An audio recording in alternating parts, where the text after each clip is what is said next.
Welcome to Behavioral Health Today, a podcast brought to you by the Triad Network.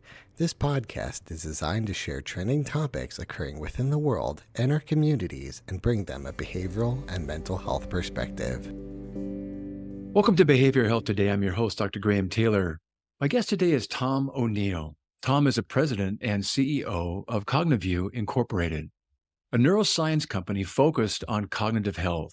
With over 3 decades of experience in driving commercial success, Tom has a track record of propelling growth, ensuring operational excellence, and enhancing customer satisfaction across a range of sectors, including consumer, pharmaceuticals, medical devices, surgical, and diagnostics. Tom earned a BS in Business Administration and Marketing from the University of Akron and currently serves on the Creek Women's Health Board of Directors. We're excited to have Tom with us today to discuss clinical assessment and his tool, Cognivue. Tom, welcome to our show. Hey, thanks, Graham. I appreciate being here. Really nice to have you. You know, Tom, I know that every good product originates with a need being identified. And when it came to early detection of cognitive impairment, what were some of the things you were seeing in the current industry that inspired you to create Cognivue? Yeah. So first, just to set the stage, I wasn't the developer of the original technology. Dr. Duffy, out of the University of Rochester, a brilliant neurologist, neuroscientist, developed the technology, carried it through the FDA as part of the de novo process, which basically means it was the first of its kind, right?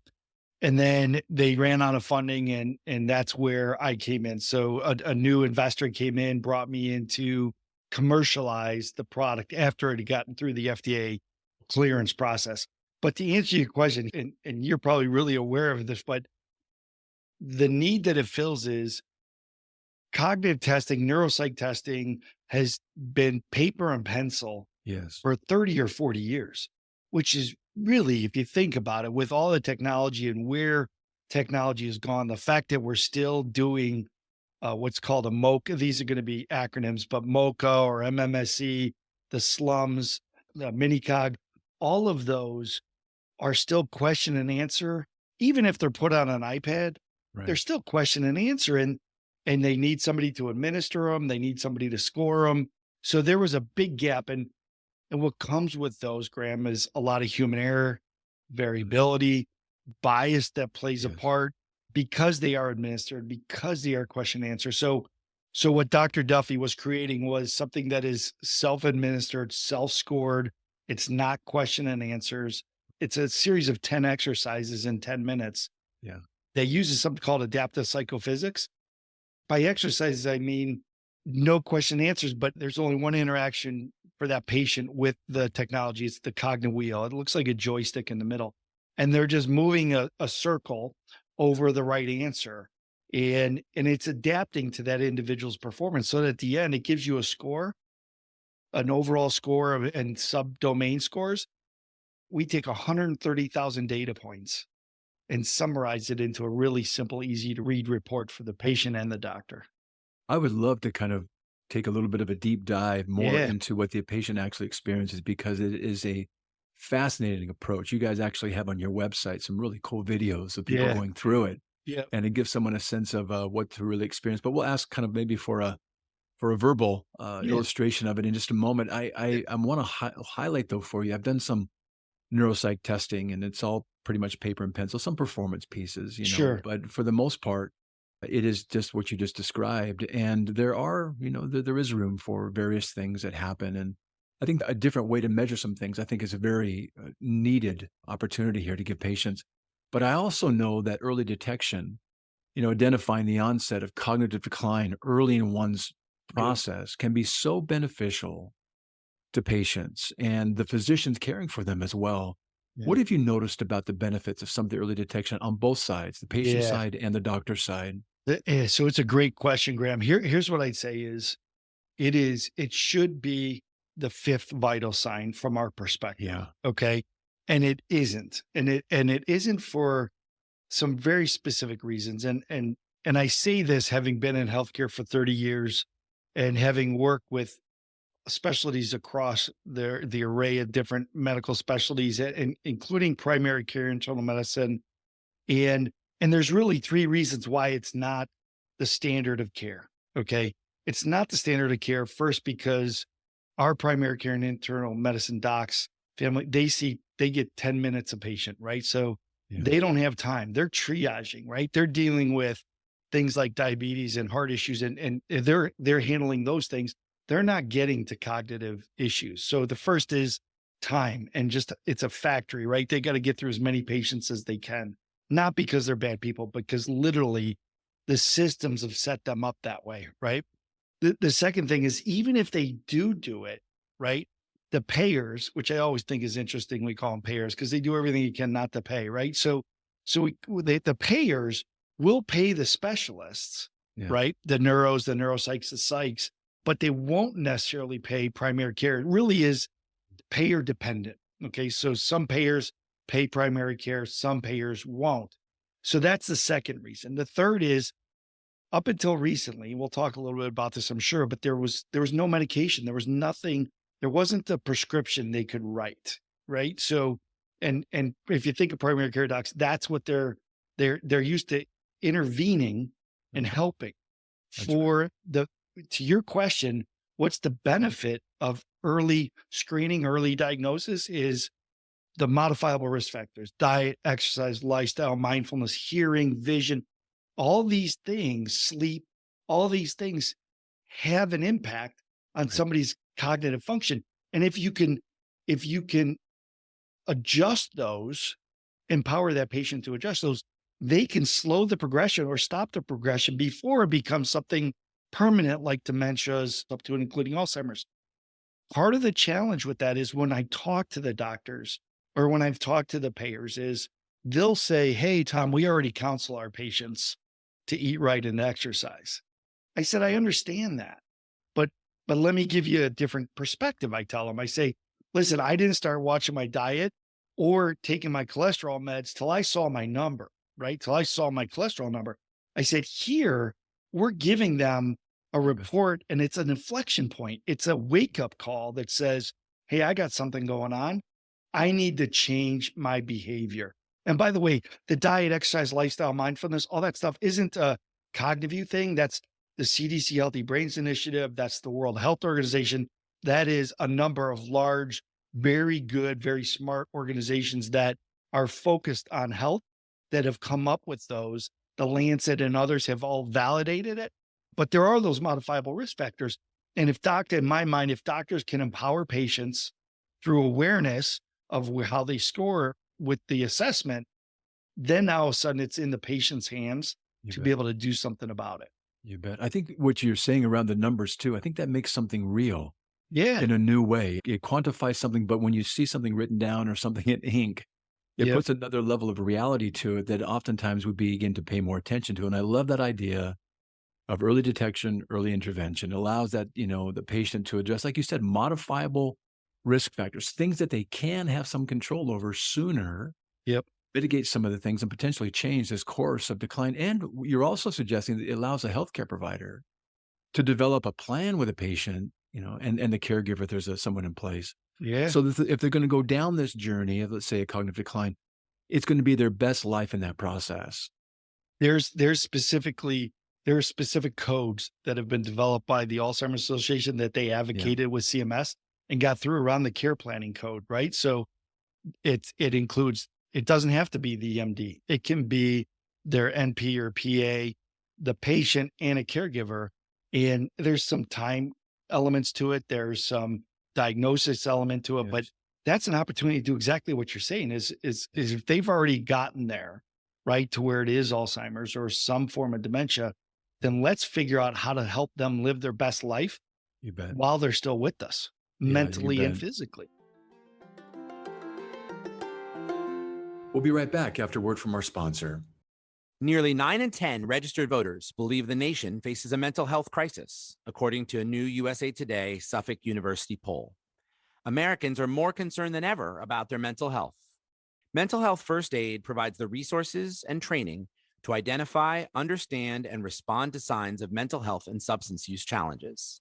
It provides the confidence and skills needed to offer life-saving assistance, and it provides peace of mind.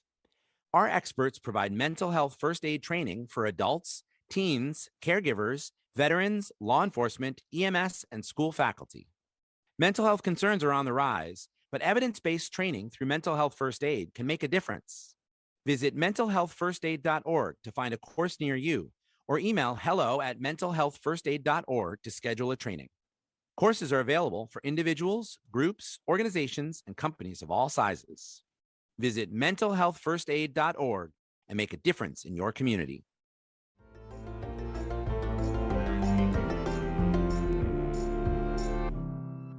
You mentioned something earlier that's just a reality, whether it's the payer, the doctor's time. Doctors are so loaded with patients, and the time given for detection is very challenging. And cognitive health can be a very subtle thing to try and assess. And you can use, the mini mental status and have them remember, certain things. And that's good. It's a good start.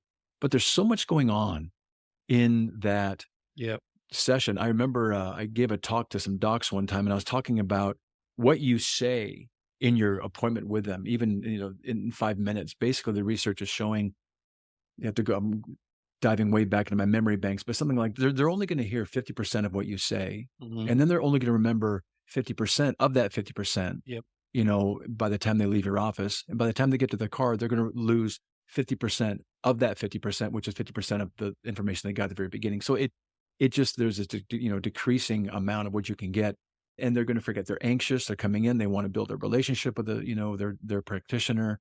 And there's so much going on. What your program does that I really like is that it begins to break these things down. And I maybe we can shift a little bit and go back into some specifics about that. This is a proprietary FDA approved technology that's based, like you said, on adaptive psychophysics. And it's a self-administered computerized assessment, which removes, like you said earlier, which is a very important piece, the bias that can be associated with more traditional cognitive assessments. And like you said, it provides 10 different exercises. It measures 4 performances over 4 cognitive, domains and 2 performance parameters.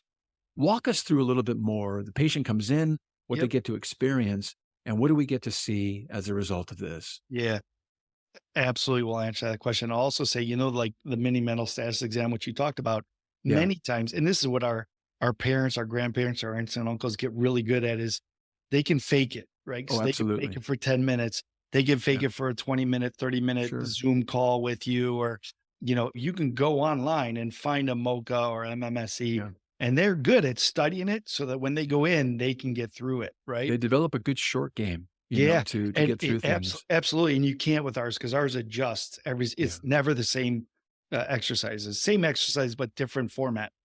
But let me tell you what that patient experiences. So think of it like a oversized computer. And there's only, again, one joystick in the middle, and that goes around in circles, left or right. And that is the only interaction the patient has to our technology. There's an introductory video. Every patient that sits in front of it gets the same introductory video.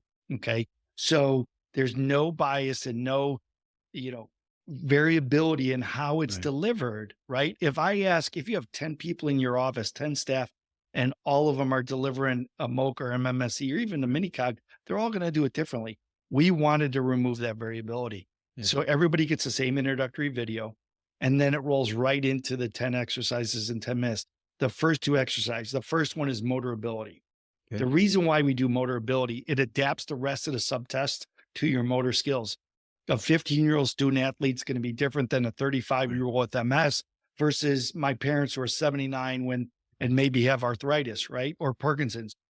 So it adapts the rest of it's not part of your score, the first test, but what it does is it adapts the rest of the subtest to your motor ability. The second subtest is visual salience. So again, not part of the overall score, but you'll see we add complexity to the subtest, denigration of the optics over the course of the 10 subtests. And so we're measuring your visual acuity so that we can then again adapt it. Then we take you through 4 memory and 4 perception tests, right? And letter, shape, word, and motion. And each one of those is adapting to your ability. So the better you do, the harder it gets. And the less well you do, the easier it gets. And the best way to say it is we're trying to find your threshold, your failure point. So there will be people that come out of it and go, man, that was hard. And they Right. score really well. Right. And it's because it's intentionally Right. working to find your threshold. And then at the end of the 10 minutes, it gives an overall summary, that report that you're referencing, right? So it'll show the memory, executive function, discrimination, visual, spatial, and it'll have the reaction time and speed processing, those scores in your normative range. So we're going to give you a normative range based on your age of where you should fall within that subtest. And then we give you an overall score. Okay. So that overall score is the one that you look at and go, all right, and I'm going to do this not by normative range because it'll adjust slightly based on age. Is if it's 75 and above, no Yes. impairment, 50 to 74, mild impairment, and below 50, moderate to significant impairment. Got it. So, and it's really, that's what's interesting. And that's when we've done this and we've done it side by side with MOCA or MMSE and others. There's not an adult on this planet that I know of that wants to go take a question and answer test, have somebody administer it to them, right? And then score it in front of them. Yeah. Here, there's nobody else in the room. It's self-administered, it's self-scored, and it comes through it. And when we ask the patients, like, what did you like about it? They're like, well, it felt like an arcade game. Yes. Like, it's kind of the gamification of it with a significant depth of science. I also want to clarify something. You had said FDA approved. We're a class 2 device, so we're FDA cleared, not Gotcha. approved. Okay. It's just an important Gotcha. regulatory differentiation. I Good. want to make sure. So that's the experience that the patients have. And from a doctor standpoint, from your standpoint, you don't have to have staff administering it. You don't have to have staff scoring it. Yeah. You know, you're going to see this, you're going to see the results before you ever walk into to meet with the patient.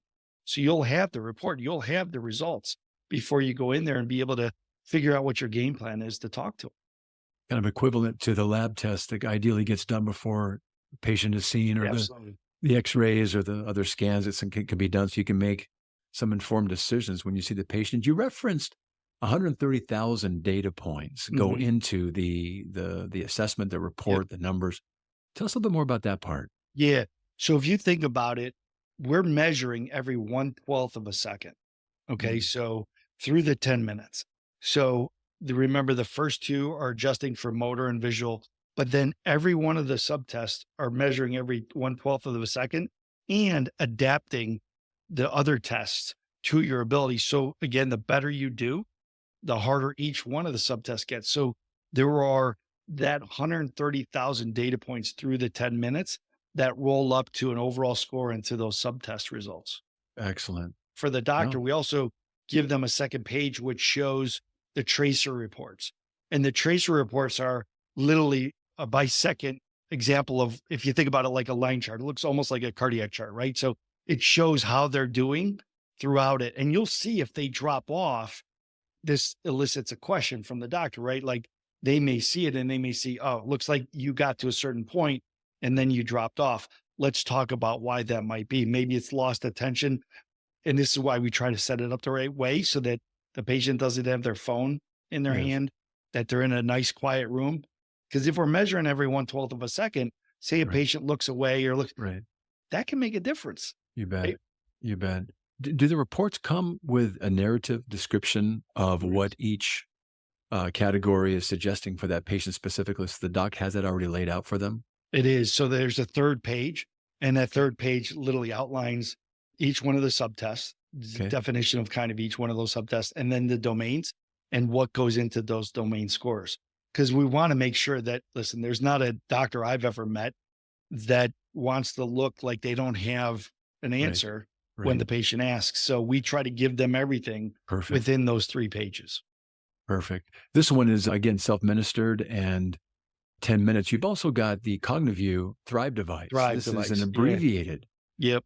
cognitive screening. Tell us a little bit about this one. Yeah. So thank you for asking. So if you think about it, when I started, we had the one 10-minute assessment. Yeah. And then, I quickly realized like we don't have within our health system in the US and really in the world, enough of the frontline doctors to take care of this cognitive issue.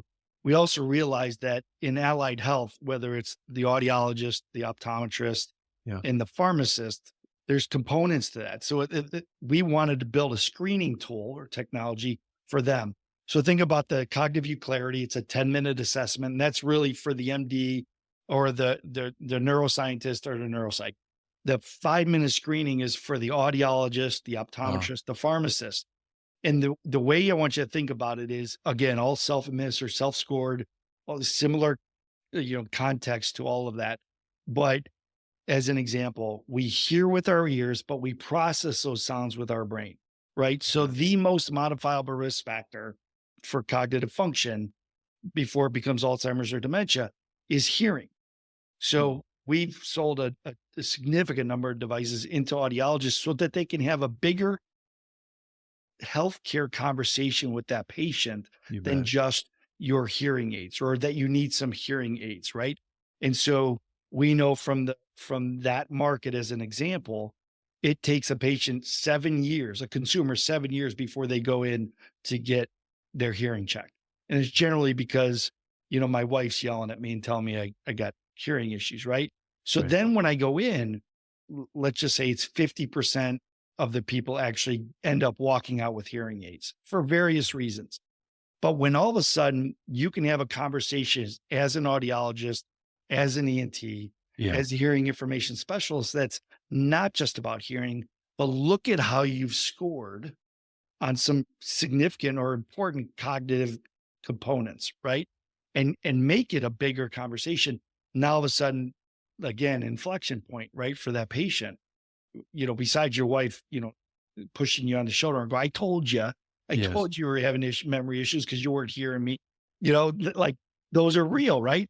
So it gives those doctors, those audiologists, a very important tool for them to have a bigger conversation about your health with them. And what a great impact they can have too. Not everybody starts with a neuropsychologist or gerontologist, and maybe, a PCP doesn't necessarily maybe do the neuropsych, mini eval it for whatever reason, or maybe, they don't get the readings from it, but someone's going to go see an audiologist or their pharmacist. And these are other points of contact that could be providing a great service that can then help coordinate care that the person might not otherwise have received had they not had this tool in this other doctor's office. I can even see that being in maybe assisted living homes, as well. Absolutely.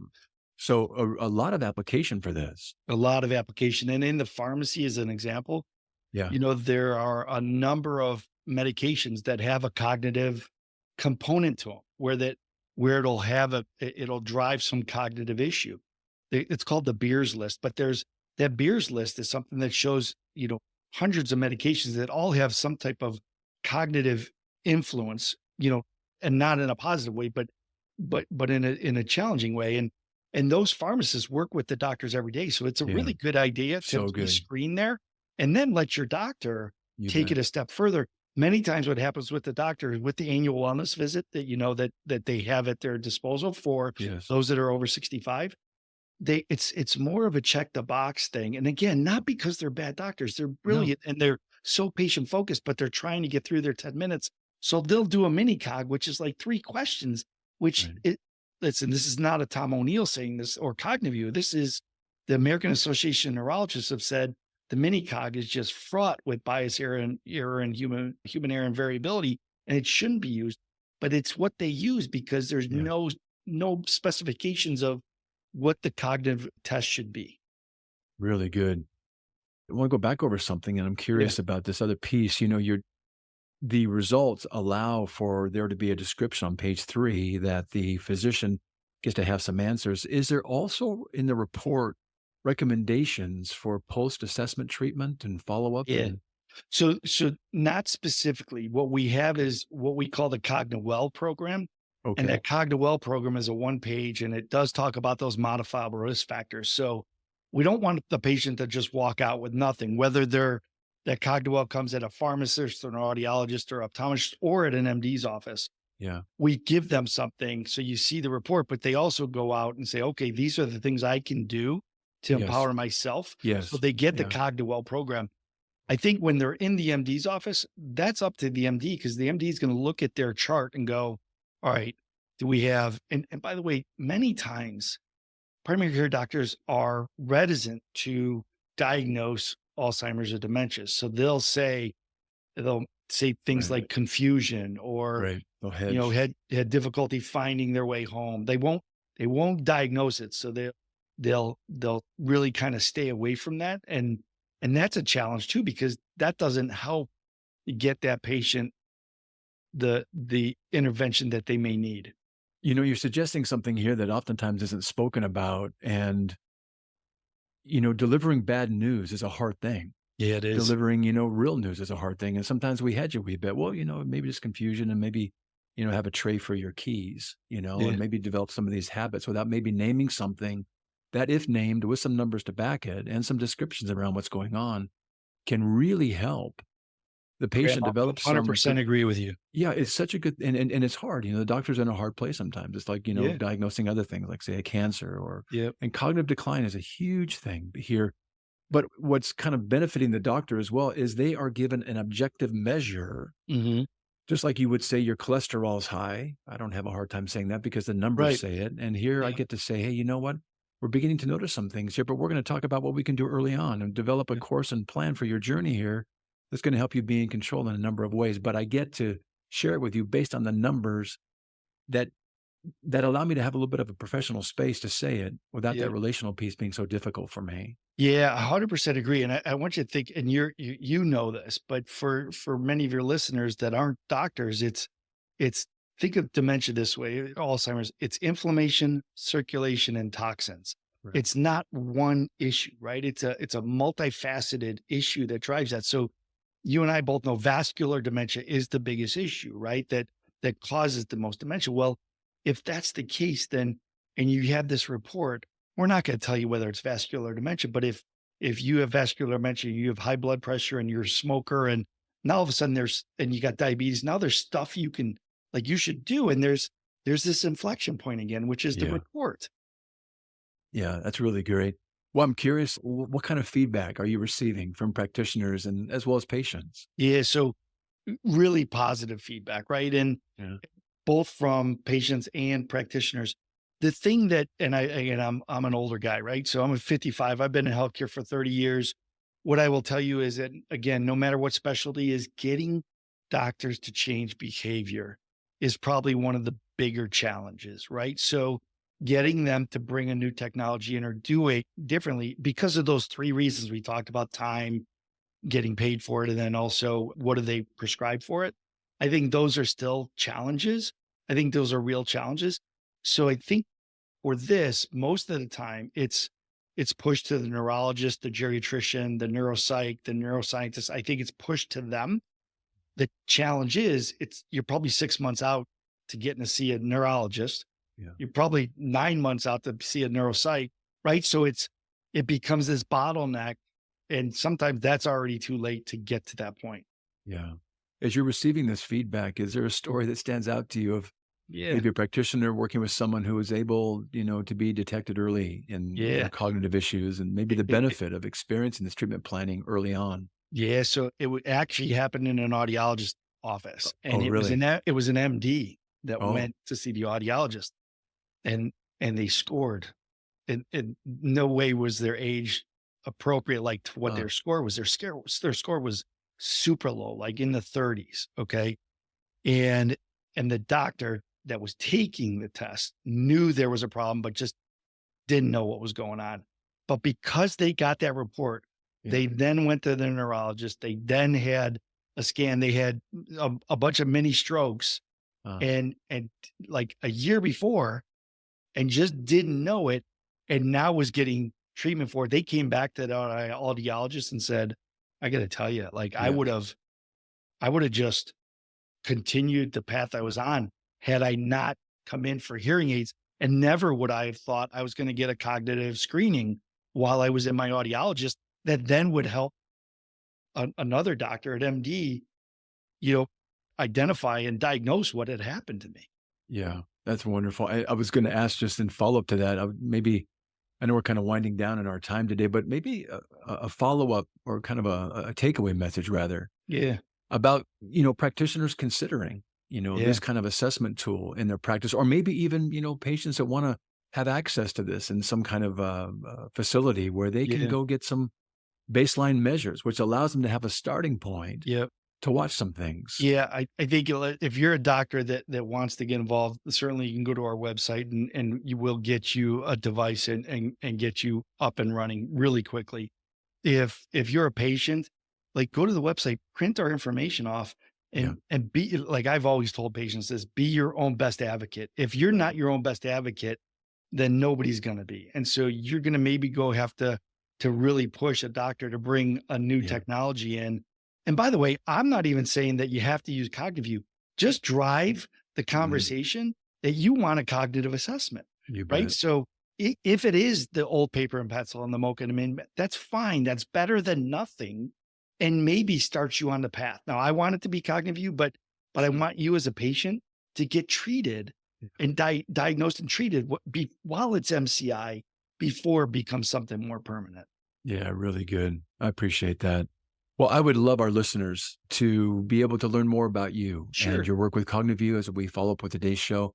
How can they get in touch with you and find out more? Listen, just go to our website, www.cognivue.com. And there's a place in there that you can go and you can request information. You can request a trial. Our folks will call you right away. We do all the work for you, right? We set it up. We train your staff, the language to use with your patients. We make it hopefully as simple as possible to integrate it into your practice. Well, I so have enjoyed this show. I love your passion around this. This is a great tool. What a great service being provided. So thanks so much for what you're doing. It's been great to have you on the show, Tom. Thanks for joining us today. Hey, Graham, I really appreciate you having me and taking the time. So thank you. Appreciate it. I also want to thank you, our listeners, for dropping by and joining Tom and me today. It's always great to have you with us. I'd like to remind you that our episode today, as well as an archive of all of our other podcasts and resource materials, can be found on our webpage at triadhq.com/BHT. Thanks again for being with us today, and we look forward to having you back with us next time on Behavioral Health Today. We appreciate all the support from our community, and if you like our show, one of the best ways you can support it is by giving us a 5-star rating and leaving a review.